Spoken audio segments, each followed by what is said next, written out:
This is Radio Taiwan International.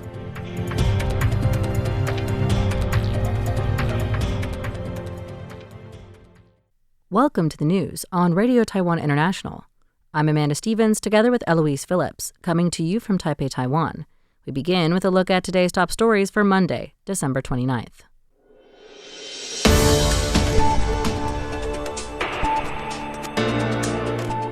Taiwanese officials condemn unilateral PLA drills and assure public safety.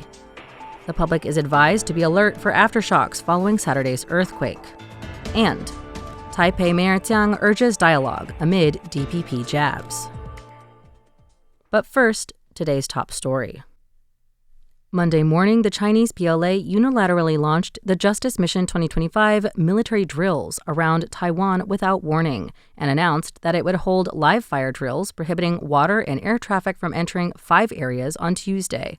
Taiwanese officials, including Presidential Office spokesperson Karen Kuo, the Foreign Ministry, and the Defense Ministry, or MND, all condemned the PLA's displays of military force as intimidation tactics and encouraged the public to remain calm. Kuo decried the PLA's drills as not only going against international consensus on the need for regional stability and peace, but also a blatant challenge to international law and order.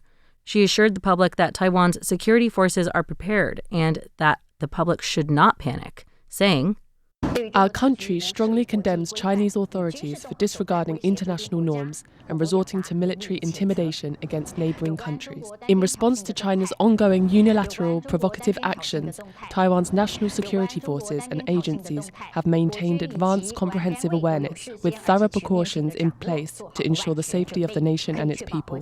The public may rest assured."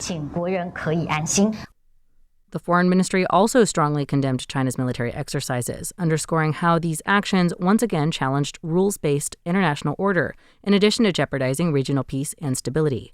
The ministry called on China to immediately cease its unwarranted provocations, with a public affairs official pointing out that such drills will also affect global shipping and trade. Taiwan's MND echoed Kuo and the Foreign Ministry's sentiments, saying that the National Armed Forces have initiated immediate combat readiness exercises in response to the announced drills.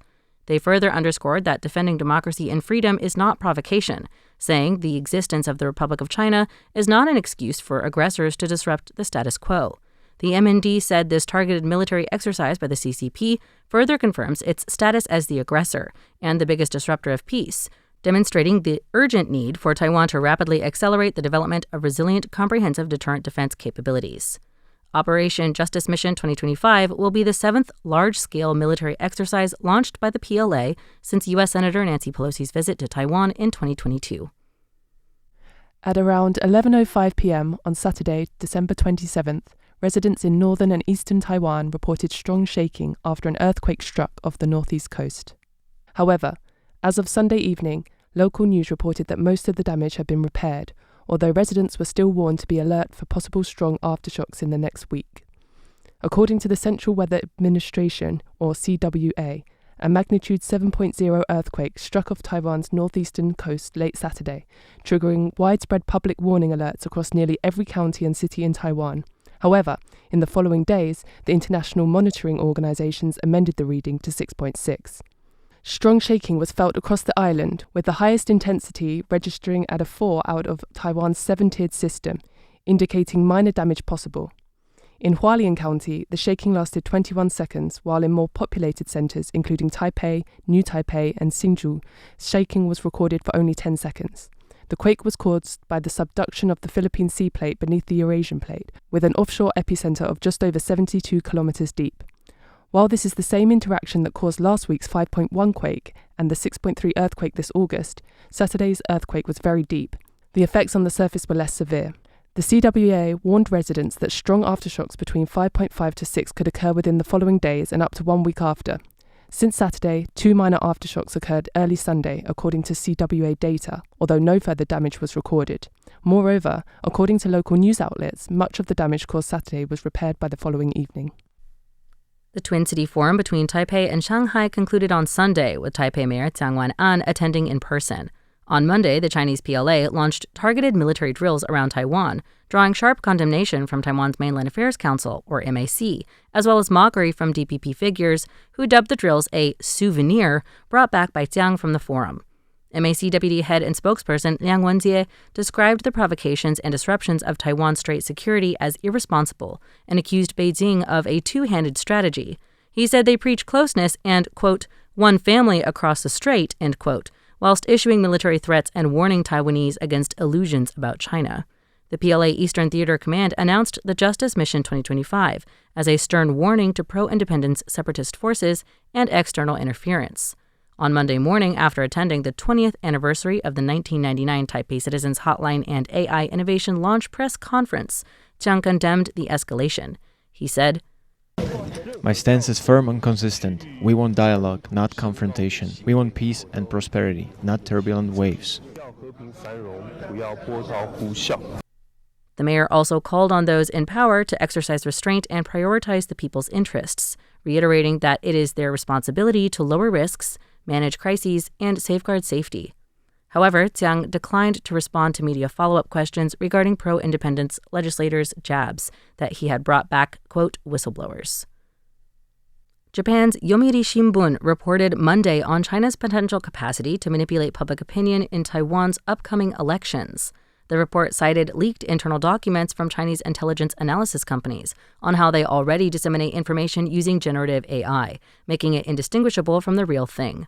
The Japanese periodical reported that the Vanderbilt University Institute of National Security obtained internal documents from a Chinese company called Golaxy, which the institute made publicly available online earlier this year.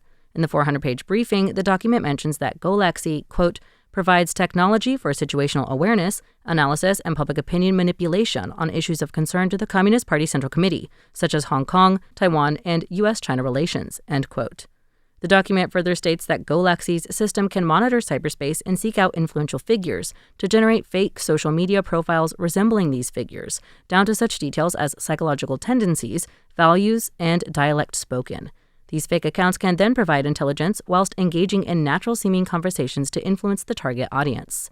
The Yomiuri Shimbun report spoke to a Taiwanese AI industry insider who noted that, with the development of generative AI, it's nearly impossible now to distinguish the authenticity of social media accounts. The report points out how the Xi Jinping regime hopes to prevent President Lai Ching-te's 2028 re-election, according to Chinese sources. Therefore, propagandic manipulation is likely to become increasingly active, starting in 2026 with local and mayoral elections, which can be seen as a prelude to the presidential election. To that end, the Mainland Affairs Council held an advisory committee meeting December 1st, where members pointed out that the CCP has already been observed using fake accounts on social media for United Front work in Taiwan. The advisory committee recommended that the government strengthen the clarification of disinformation and improve the public's media literacy. 2 Taiwanese passengers aboard an EVA air flight from New York to Taipei have been stopped for carrying firearm ammunition. The contraband was found during security screening after the flight had been diverted to Osaka Kansai International Airport in Japan due to weather conditions. EVA Air stated today that flight BR31 from New York to Taoyuan on December 25th had to make a technical diversion to Kansai Airport for refueling due to strong headwinds. In accordance with airport and relevant department operating procedures, passengers disembarked and underwent transfer security screening procedures according to local regulations. Authorities indicated that during the security screening, 2 passengers were found to be carrying non-compliant items, which were handed over to security and law enforcement agencies for processing. Japanese officers were called to handle the case, but did not make any arrests. The flight arrived at Taoyuan Airport on the morning of December 26th. In a later statement, EVA Air detailed that the case has been handled by local security and law enforcement, and EVA will report the case to the relevant authorities from New York's John F. Kennedy International Airport. Thanks for joining me for the news. I'm Eloise Phillips, together with Amanda Stevens. Stay tuned for another 50 minutes of English language features brought to you by Radio Taiwan International.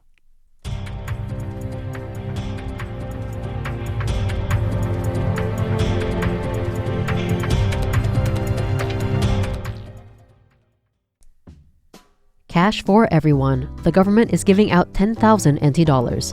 It's easy to claim. Choose direct deposit, ATM, or post office. Check details at the official website 10,000.gov.tw or 10000.gov.tw or call the free hotline at 1988. Stay alert. Don't trust unknown sources. This advertisement is brought to you by the Ministry of Finance.